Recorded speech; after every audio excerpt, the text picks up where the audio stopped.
Hello, I'm Bill LeMay, and thank you for watching Community Matters. We hope you'll continue to watch as we discuss issues facing our community and provide you with the resources and information needed to find solutions.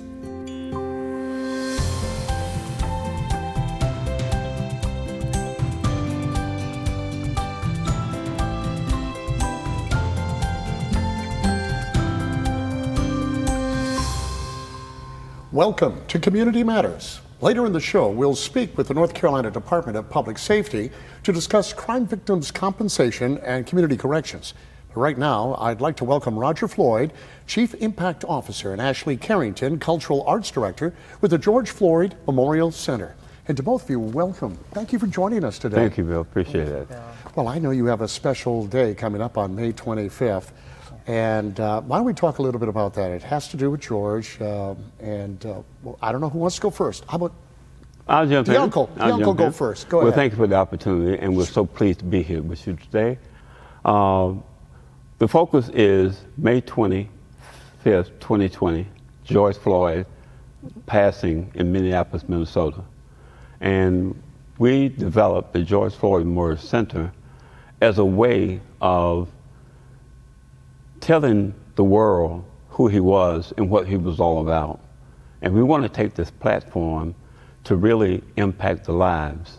We're not a bitter family at all, but we want to do something to give back to society where we all can come together on one accord and really make a difference, because it's critically important to know that we are so much better together than we are apart. So this is the springboard as to how the George Floyd Memorial Center came about. So as a family, we elected to come together and establish it here in Raleigh, North Carolina. The goal is to ultimately build a brick and mortar structure, but we know that's going to take some time. But we want to put programming together, and we just want to give back to the community, especially the underserved and the underfunded communities. So we're gathering individuals of like mind, like heart, to come together to make that difference.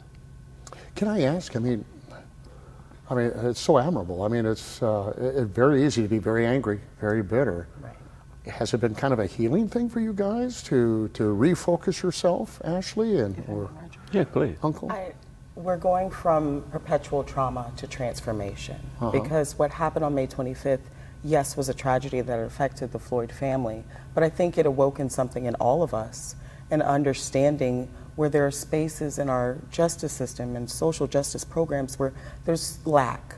And so what we seek to do is highlight those in those underserved communities and pour back into, instead of sitting in bitterness, we're taking a proactive approach to make sure that those who don't have can have access.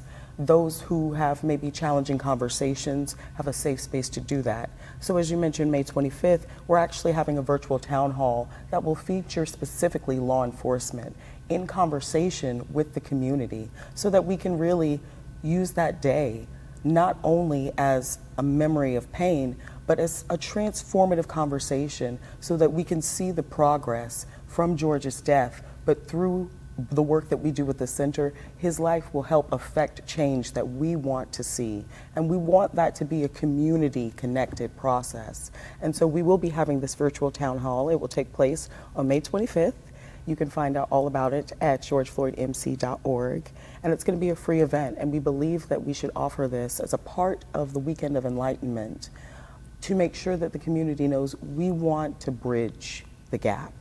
We're not here to point fingers, we're not here to accuse, we're here to find those areas that need work. And as a community, and with our protected officials, how can we make that change? How can we be more effective? Well, you know, there's so much, and I think to have a forum and an opportunity to do that for people to engage is, you know, long overdue. In fact, can we talk a little bit about the weekend of Enlightenment?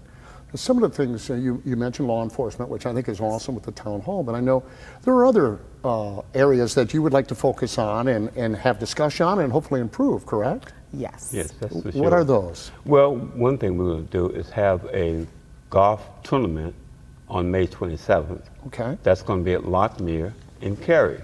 So it's a local, and we're inviting individuals to sponsor, We're asking individuals to join in, attendees, golfers from all over, no matter what your skill level is. We just want to invite you to become a part of that process.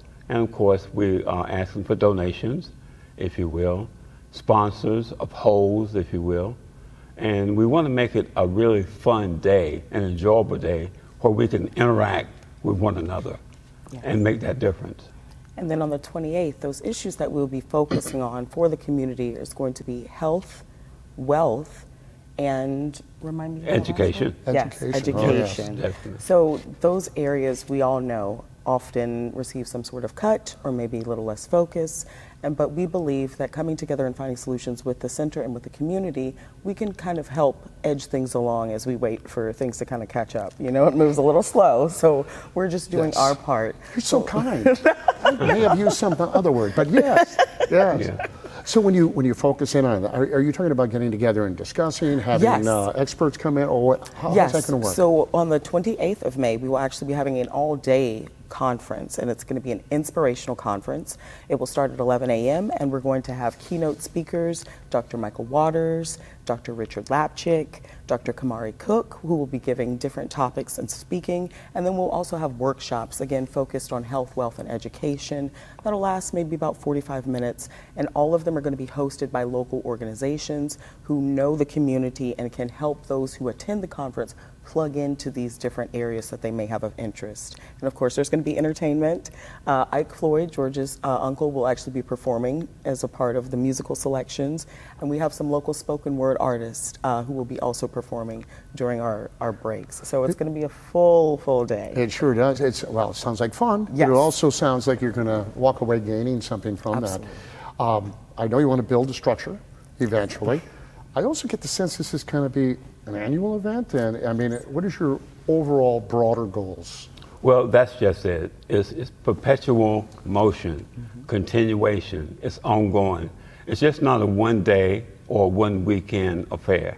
It's ongoing. We're going to have town halls. We hopefully have them once a quarter with these types of topics. One mainly, as we talked about health, is the focus on mental health. Yes. At that. We think that's critically important, and it can really help a lot of the critical underlying things that are going on in our society to make that difference. Because right now you hear of shootings every day, and what is that all about? Right. I wish we had more time. I got to jump in here because we've run. See, told you to go fast. But I am so excited for you guys and this. I hope it's a huge success. Just one more time, how people can learn more about it and get all the information they need. Yes, so for any sponsorships for the entire weekend of Enlightenment, if you would like to attend the town hall, the golf tournament, or the Inspirational Conference, go to georgefloydmc.org. We are still taking sponsors, looking for golfers, and definitely if you want to be a part, we are open to volunteers as well. Ashley, Roger, thank you so much for joining us. You're so It's a pleasure welcome. getting to know you. Don't go anywhere. We have a lot more to talk about. Stick around.